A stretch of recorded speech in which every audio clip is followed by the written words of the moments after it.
Now get you the latest from the United States. A recent study on COVID-19 and its impact on children has revealed that more than 97,000 children in the US have now tested positive for the deadly coronavirus in the last 2 weeks alone. But White House officials are very keen on reopening schools across the country. US President Donald Trump feels that the coronavirus infection has little impact on children. He makes a shocking claim that children are virtually immune to COVID-19 and has repeatedly called for the reopening of schools amid the pandemic. And this is what he said at a White House briefing on August the 6th. I'm talking about from getting very sick. If you look at children, I mean, they're able to throw it off very easily. And it's an amazing thing because some flus, they don't. They get very sick and they have problems with flus and they have problems with other things. But for whatever reason, the China virus, children handle it very well. And they may get it, but they get it and it doesn't have much of an impact on them. And if you look at the numbers of in terms of mortality, fatality, the numbers for children under a certain age, meaning young, their immune systems are very, very strong. They're very powerful, and they seem to be able to handle it very well. And that's according to every statistic. But COVID-19 numbers from the US seem to suggest otherwise, as more than 97,000 children have now tested positive for the deadly virus. A joint report published by the American Academy of Pediatrics and Children's Hospital Association in the US says that the country has witnessed a 40% surge in the coronavirus cases among children since the last 2 weeks or so. The report also adds that a total of 338,982 children are infected in the US, with 6 states crossing the 15,000 mark. More than half of the states in the United States are also reporting 5,000 plus cases, and fewer than 10 states had a little over 1,000. Overall, children represented 8.8% of all coronavirus cases in the country.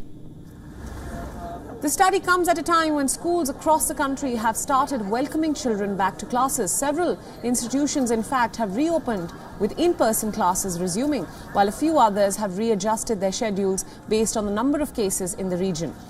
Meanwhile, health officials and authorities in the US and the White House are trying to understand the effect of the coronavirus on children and the role that kids play as carriers. Another report by the US Government Center for Disease Control and Prevention analyzes the racial disparity among COVID-19 affected children. It was reported that African American, Hispanic and Native American children have been hospitalized and killed by the coronavirus at a far higher rate than other racial groups. Meanwhile, despite half of the US children being white, it was found that the Hispanics accounted for 40% and the African Americans accounted for 33% of the cases among children. It was also reported that a rare syndrome associated with the virus was nearly 3 times more among the Hispanic community as well as black children rather than in children from other races. The racial disparities are extraordinarily pronounced among children. What this report showed is that Hispanic children, Latino children, are 8 times more likely to be hospitalized with COVID than white children. And that African American children are about 5 times more likely to be hospitalized than white children. These are enormous racial disparities, and they are much larger, for example, than the racial disparities that we're seeing among adults. The deadly coronavirus disease has not just highlighted the US administration's callousness in handling this outbreak, but has also raised an alarm about the misinterpretation of data to justify policy action.